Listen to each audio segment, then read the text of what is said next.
시라. 노크 소리. 제가 20살 때 겪었던 실화입니다.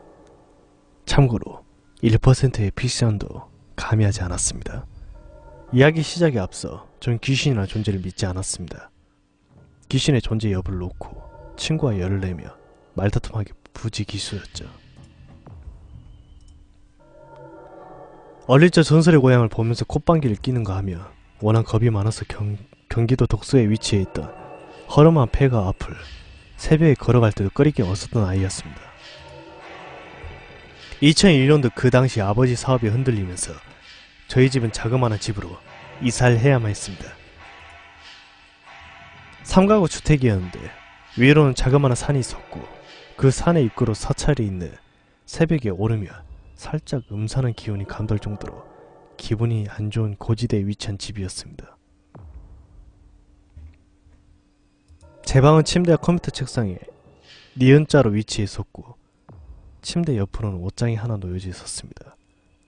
이사 온 지 살지 되던 날 밤, 그 당시에 한 게임 테트리스에 거의 중독이 되다시피 빠져있던 전에 문제의 그날도 어김없이 새벽 2시가 되도록 음악을 들으며 키보드를 두들기고 있었습니다.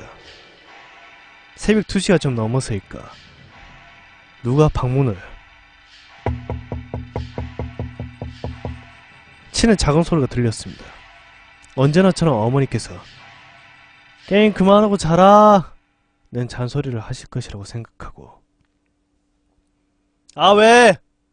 라며 외쳤지만 밖에서 인기척조차 없었습니다. 신경을 끄고 다시 키보드를 두들기며 블럭 쌓기에 열을 올리기 시작할 때쯤 다시 한번 방문을 치는 소리가 들렸습니다. 키보드에 손을 떼고 조용히 그 소리에 귀를 기울였는데 새벽에 들으면 상당히 소름 끼치는 소리였습니다. 그 소리는 마치 볼펜을 끝으로 살짝 두들기는 그런 소리랄까, 그런 소리 같다고나 할까. 한 가지 확실한가, 분명 가족은 아니다. 그런 생각을 하고 나니까 살짝 머리칼이 곤두서는 느낌이었습니다. 거실 창문을 열어둬서 바깥바람 방문이 닫는 소리랄까. 아무튼 그렇게 확신하면 문을 벌컥 열어짓겠습니다. 역시 문 앞에는 아무도 없었고 휑한 바람만 느껴졌습니다. 나온 김에 화장실이나 다녀올 생각으로 소변을 본 후에 다시 제 방문을 열어제낀 그때 전 아직도 그 섬뜩한 순간을 잊을 수가 없습니다. 침대 위로 뿌연 연기 같은 형상이 있었고 전 제 눈을 의심하며 그 자리에서 꼼짝도 할 수가 없었습니다. 입 밖으로는 소리를 낼 엄두조차 할 수 없었는데 그 이유는 왠지 소리를 지르며 저 형상이 나에게 해코지할 것 같은 그런 생각이 불현듯 들었습니다. 문득이 선제 기절한 게 맞다 싶을 정도로 약 1분간 그 연기 같은 형상에서 눈을 떼지 못하고 있었는데 그 순간 그 형상을 점차 노파의 모습으로 뚜렷하게 변해가는 모습을 느꼈습니다. 생전 처음으로 머리카락이 서고 등골에서 식은땀이 흐른다는 걸 그때 느끼던 찰나 그 노파가 저에게 무언가를 말하기 시작했습니다.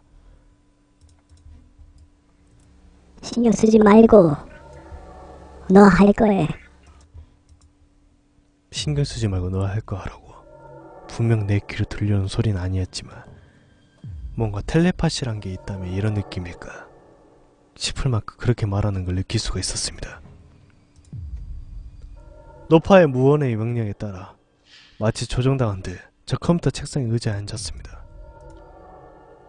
땀줄기가 제 얼굴을 타고 내려와 턱으로 흐르기 시작했지만 닦아낸 겨를도 없이 말을 안 들으면 해코지 할 것 같은 그런 느낌이 들어 순순히 따랐습니다. 아무 생각 없이 키보드로 테트리스 블럭을 맞추기 시작했지만 제 몸의 모든 신경은 침대를 향해 있었습니다. 그렇게 1초가 1분같이 길게 느껴만지던 순간 얼마나 지났을까. 모니터만 응시하고 있으니 문득 홀령이라는 존재에 호기심이 발동되면서 용기가 나기 시작했습니다. 생전 귀신이라는 존재를 부인해오던 내가 실제로 귀신을 보자 쫄아서 벌벌 떨고 있는 모습이 한심하게도 느껴졌습니다. 그리고는 제발 아무것도 없길 바라는 심정으로 침대 쪽으로 고개를 천천히 돌리기 시작했는데 그 악몽 같은 장면은 8년이 지난 지금도 생생히 기억나는군요. 고개를 돌리는 순간 그 노파는 몸을 수그린 채 바로 옆에서 저를 노려보고 있었고 제 눈은 그 노파의 눈과 정확히 마주쳤습니다. 순간 온몸에 소름이 쫙 끼치고 심장이 멎는 것 같은 쇼크를 받은 채 의자와 함께 뒤로 나잡았습니다. 그리고 막혀있던 말문이 트이기 시작했습니다. 엄마! 라는 소리와 함께 눈을 감고 옷장을 발로 냅다 쳤습니다. 그렇게 발작과도 같은 증상을 보이면서 전 정신을 일어나 봅니다. 정신을 차려보니 부모님께서 제 방에 와 있었고 전 온몸에 땀으로 범벅이 된 채 방바닥에 누워 있었습니다. 순간 정신이 몽롱해지면서 가위에 눌린 느낌이랄까.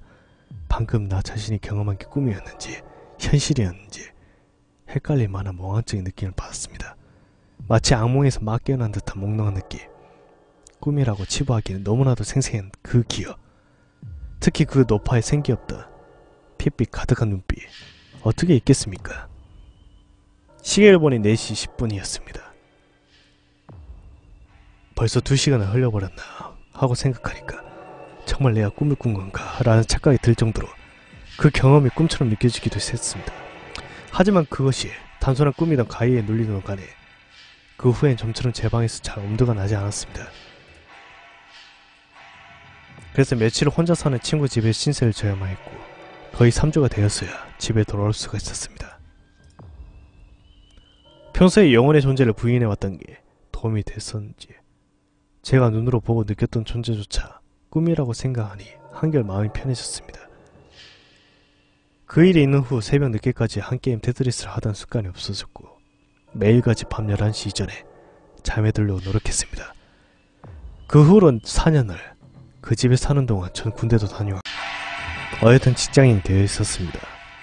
그때 경험했던 현실 같은 악몽은 친구들과 모인 자리에서 흔히 이야기하는 무서운 이야기의 소재로 전락해버렸고 혹시나 잘 때마다 생각이 나는 트라우마에 시달리지 않을까 라는 염려를 비웃기라도 하듯 특별히 불면증에 시달리거나 하지 않았습니다. 4년이란 시간이 흐른 후 그때 악몽 같은 순간은 평생 수백 번 꾸는 꿈 중 하나였습니다. 꿈이었다 생각했습니다. 꿈이었다 생각했는데 저희 집이 이사하던 그날 제 방문짝에 걸어두었던 놓고 필수라는 팻말, 그 팻말을 떼는 순간 저 심장이 멎을 뻔한 충격에 휩싸였습니다. 바로 문짝에 선명히 찍혀있는 여러 개의 손톱 자국을 보고 말았습니다.